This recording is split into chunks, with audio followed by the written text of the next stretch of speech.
नमस्कार दोस्तों, मैं हितेश चौधरी आपका आप ही के यूट्यूब चैनल पर हार्दिक स्वागत करता हूं। जैसे कि हम हर वीक आपके लिए वीकली टेक्निकल एनालिसिस की वीडियो लेके आते हैं, जिसमें नेक्स्ट वीक में क्या हो सकता है उसको प्रिडिक्ट करने का हम प्रयत्न करते हैं। हालांकि मेरी लास्ट वाली वीडियो बहुत कम लोगों ने देखी है। उसमें हमने स्पष्ट रूप से बताया था कि निफ्टी में हेड एंड शोल्डर पैटर्न बना है और बहुत कम चैनलों पे बताया गया था कि ये पैटर्न बन रहा है। अब ये पैटर्न क्या है, तो ये पैटर्न एक अप ट्रेंड को डाउन ट्रेंड में कन्वर्ट कर देता है। तो हमें आशंका थी कि ये पैटर्न की अगर कंफर्मेशन मिलती है तो निफ्टी गिर सकता है, और उसके बाद जब कंफर्मेशन मिलने वाली थी तब हमने अपने YouTube चैनल पे एक पोस्ट भी डाली थी, उसका फ़ोटो डाल दिया था। उसको देख के जो लोगों को हेड एंड शोल्डर पैटर्न पता है तो उसकी कंफर्मेशन क्या होगी वो जान सकते हैं। अगर अब तक आपको हेड एंड शोल्डर पैटर्न के बारे में पता नहीं है तो हमारी प्लेलिस्ट में जाके आप वीडियो देख सकते हैं। अब हमें आगे क्या करना चाहिए, हमें पैनिक होना चाहिए या नहीं होना चाहिए, हमें कब खरीदी का अवसर मिल सकता है, यानी कि किन लोगों के लिए खरीदी का अवसर रहेगा, किन लोगों के लिए पैनिक रहेगा, ये सारी चीज़ें हम आज की वीडियो में जानेंगे। जैसे कि कोई बीमारी का सीज़न हो तो आम लोगों के लिए वो अच्छा नहीं है, ज़्यादातर लोग बीमार पड़ते, लेकिन डॉक्टरों के लिए वो फेस्टिवल सीज़न बन जाता है। ऐसे ही जब मार्केट गिरता है तो किन लोगों के लिए फिर ये फेस्टिवल सीज़न बन जाएगा, और हम भी इस मार्केट में कैसे मुनाफा कर सकते हैं, ये सारी चीज़ें हम आज की वीडियो में जानेंगे। हमें कौन कौन से लेवल ध्यान में रखने हैं और अगर वो लेवल टूटते हैं तो हमें क्या करना चाहिए, इसकी भी बारीकी हम आज की वीडियो में बात करेंगे। तो बिना देर गवाए सीधे चलते हैं अपनी वीडियो की ओर। लेकिन अगर हमारी ये सीरीज़ आपको पसंद आती है तो इसे लाइक करना मत भूलिए, और अगर आप इस चैनल पर नए हैं तो चैनल को ज़रूर से सब्सक्राइब कर लीजिएगा। तो बिना देर गवाए चलते अपनी वीडियो की ओर। तो दोस्तों, अब हम आ गए अपनी स्क्रीन पे और आपके सामने सबसे पहले निफ्टी का चार्ट है। निफ्टी के चार्ट पे आप देख सकते हैं कि वीकली टाइम फ्रेम पे कंटिन्यू 4 वीक से ये बेरिश कैंडल बना रहा है। अब हमने आपको डेली टाइम फ्रेम पे बात की थी कि डेली टाइम फ्रेम पे आप देख सकते हैं ये हेड एंड शोल्डर पैटर्न बना था और यहाँ पे इसका नेक लाइन था, और हमने ये पोस्ट अपने YouTube चैनल पे की थी। अगर इसका ब्रेकआउट होता है तो ये कंफर्म हो जाएगा, और उसके बाद आप देखिए यहां तक गिरा है। अब गिरा सो गिरा, लेकिन अब नेक्स्ट लेवल क्या रहेगा, तो उसका अब जो नेक्स्ट रेजिस्टेंस है वो 23,850 के आसपास का रहेगा। वैसे भी अगर आप वीकली टाइम फ्रेम पे देखें और उसमें फिबोनाची का इस्तेमाल कीजिए तो आप क्लियर देख सकते हैं कि 0.6% का जो लेवल है वो है 23,829 का, यानी कि फिबोनाची लेवल और हमारा टेक्निकल लेवल दोनों एक ही जगह पे मेल होते हैं। अगर ये 23,800 के लेवल को भी तोड़ता है तो ये उसके बाद आ सकता है 21,800, क्योंकि वहां तक अभी कोई साफ सपोर्ट हमें दिखाई दे पड़ रहा नहीं है। लेकिन मैंने जैसे आपसे बात की कि हमें कब डरना चाहिए, तो 23,800 के बाद हमारी जितनी पोजीशन है उसे 50% आधा कर देना चाहिए, और ये मैं सिर्फ और सिर्फ ट्रेडर के लिए बात कर रहा हूं। अगर उससे ज्यादा गिरता है तो उसके बाद हमारी बाकी की पोजीशनें भी हमें निकालनी चाहिए।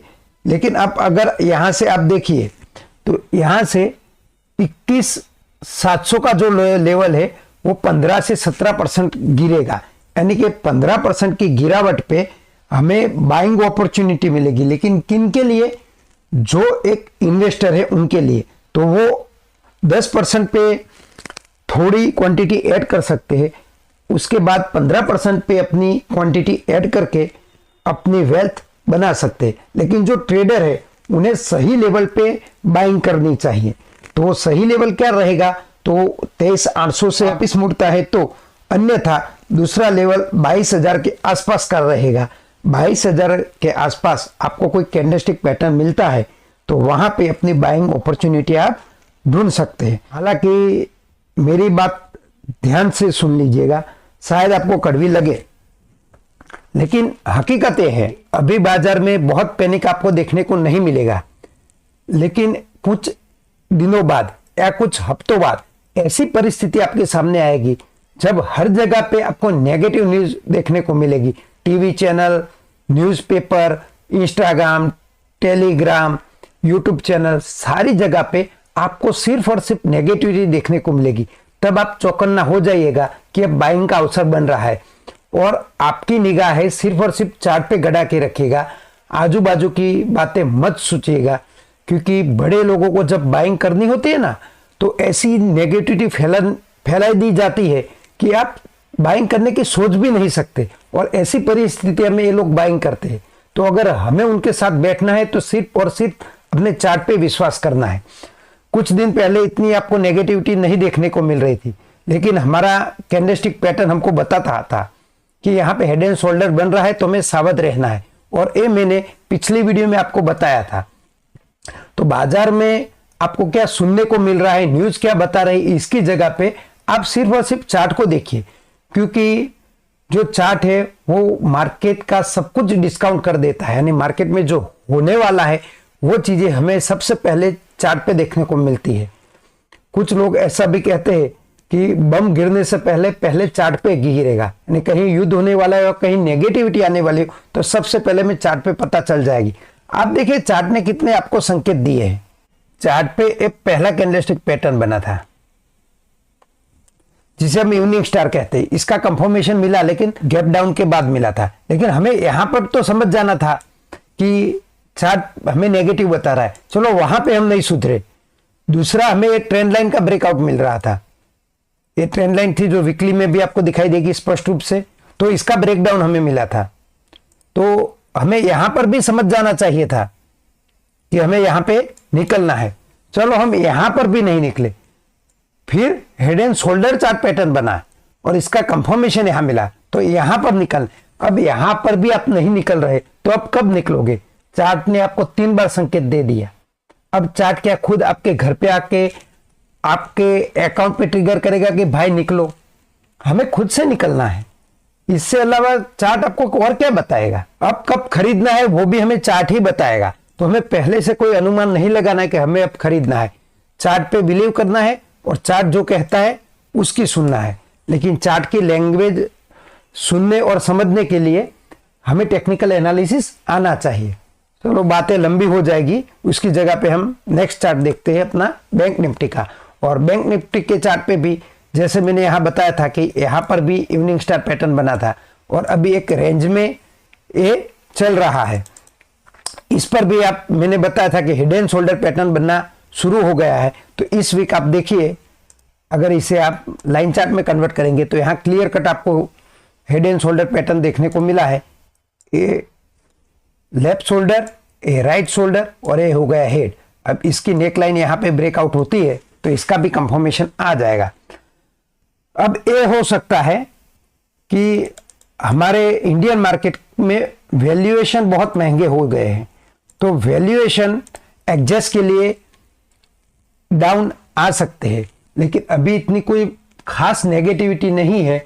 बात यह है कि वैल्यू एडजस्टमेंट बड़ी चीज है और एफआईआई इतना सेल कर रही है जितना उन्होंने कोरोना काल में भी सेल नहीं किया था। तो एक वजह तो है ही है। अब आप समझिए कि ये हेड एंड शोल्डर पैटर्न बनने के बाद चार्ट नीचे जाएगा, एक कोई नहीं कह सकता, लेकिन यहाँ पे फंस भी सकता है। तो हमें अभी नई बाइंग के बारे में तो नहीं सोचना है।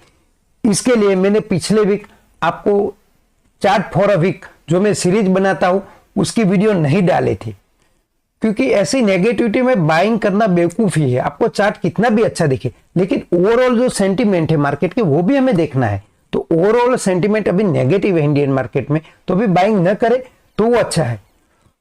कुछ समय के लिए ट्रेड में न रहना वो ट्रेड करने से बेहतर है। तो अभी ट्रेड में न रहने का समय, तो इस वीक भी मैं चार्ट फॉर अ वीक की वीडियो नहीं डालूंगा। हाँ, जरूर आपको इंडिकेशन दे दूंगा कि कौन से सेक्टर अभी अच्छे हैं, तो उस सेक्टर के जो कंपोनेंट है उसमें अगर आपको कोई बढ़िया से चार्ट पैटर्न दिखाई दे पड़ रहे तो उसमें आप ट्रेड कर सकते हैं। लेकिन ओवरऑल सेंटीमेंट को देखने से मेरा यह मंतव्य है कि अभी ट्रेड न करे, या करे तो बहुत सावध होकर करे। नहीं चाहता कि मेरे कोई व्यूअर को लॉस हो, तो मैं ऐसे चार्ट देखना या सिखाना अभी प्रिफर नहीं करता हूं। मैं आपको जो सिखाने के लिए चार्ट डालता हूं वो भी इसी वक्त डालता हूं कि आपका आत्मविश्वास बढ़े कि हाँ हमें टारगेट मिल रहा है। ऐसे संजोगों में मैं आपको ऐसे पैटर्न मार्केट में जो बनती हो वो दिखाऊंगा, लेकिन सेंटीमेंट के कारण वो स्टॉप लॉस हिट होने के चांस ज्यादा है। तो अभी बैंक निफ्टी में भी नेगेटिविटी है। अब फिन निफ्टी भी हमें जैसे मालूम है कि वो बैंक निफ्टी को रेप्लिकेट करती है, तो इसमें भी डेली टाइम फ्रेम पे हेड एंड शोल्डर बना है और इसका भी नेक लाइन मेरे ख्याल से देखते हैं लाइन चार्ट पे, तो नेक लाइन अभी ब्रेक हुआ नहीं है। अब आप इसको इस तरह से नेक लाइन ड्रॉ करते हैं तो ये तिरछी नेक लाइन आएगी। इसे हमें हॉरिजॉन्टल नेक लाइन दौड़नी नहीं है। उसके बाद अगर आप मिड कैप निफ्टी की बात करें तो इस बार बड़ी सी बेरिश कैंडल देखने को मिली है और उसका जो नेक्स्ट सपोर्ट है 12,166 उसके नजदीक है। अगर ये तोड़ता है तो उसके बाद का सीधा आपका सपोर्ट रहेगा 10,361 का, यानी कि बीच में अभी आपको कोई सपोर्ट देखने को नहीं मिलेगा। यानी कि मिड कैप के जितने भी स्टॉक है उसमें गिरावट आने के चांस है। आप ऑटो इंडेक्स में देखिए कंटिन्यू 4 वीक से वो भी गिर रहा है और इसका जो सपोर्ट है वो अभी तक हमारा इंटैक्ट ही है, यानी कि 21,993, तकरीबन 22,000 का जो सपोर्ट है वही है। तब तक बीच में कोई सपोर्ट नहीं है। अगर एनर्जी इंडेक्स की बात करें तो उसमें भी हमारा नेक्स्ट सपोर्ट वही रहेगा जो हमने पिछली बार कहा था 37,583 का। उसके बाद का एफएमसीजी का सेक्टर देखें तो वो कंटिन्यू 5 वीक से गिरावट है। इसकी भी वजह मैंने आपको बताई थी कि ये इवनिंग स्टार पैटर्न ही है। तो आप पैटर्न को देखिए। अब इसका जो नेक्स्ट सपोर्ट रहेगा वो ए रहेगा। इसको भी हम सही से अगर डालते हैं तो ए सपोर्ट है 53,128 रुपये का। उसके बाद अगर हम मेटल इंडेक्स की बात करें तो इसका भी नेक्स्ट सपोर्ट है 8,350 रुपये का। जो मैं बता रहा हूं वो इर्द गिर्द के है, यानी कि परफेक्ट फिगर नहीं बता रहा हूं। परफेक्ट फिगर है 8,369 रुपये का परफेक्ट फिगर है, लेकिन मैं परफेक्ट फिगर की वजह राउंड फिगर 8,350 ध्यान में रखने को बोलता हूं, क्योंकि सपोर्ट और रेजिस्टेंस को ये लाइन या पॉइंट नहीं हो सकता, वो एक जोन होता है। अभी फार्मा सेक्टर में जैसे मैंने बात की थी कि वो बॉक्स पैटर्न में फंसा था, तो इस बार बॉक्स पैटर्न का ब्रेकडाउन मिल चुका है। अगर रियलिटी इंडेक्स में बात करें तो इसमें भी डबल टॉप पैटर्न बन चुका है और इसका भी नेकलाइन ब्रेक हो चुका है। यानी हम इंडियन मार्केट में जो भी सेक्टर देखे सारे के सारे अभी नेगेटिव जोन में चल रहे हैं। कोई भी सेक्टर हमें पॉजिटिव देखने को नहीं मिला है। तो मेरी ये राय है इस वीक भी ट्रेडर अपना ट्रेड ना करे और इन्वेस्टर जो है वो हर डिप पे बाइंग की सोच सकते हैं। हालांकि ट्रेडर के लिए ये है कि अभी सेल ऑन राइज की नीति अपना सकते हैं।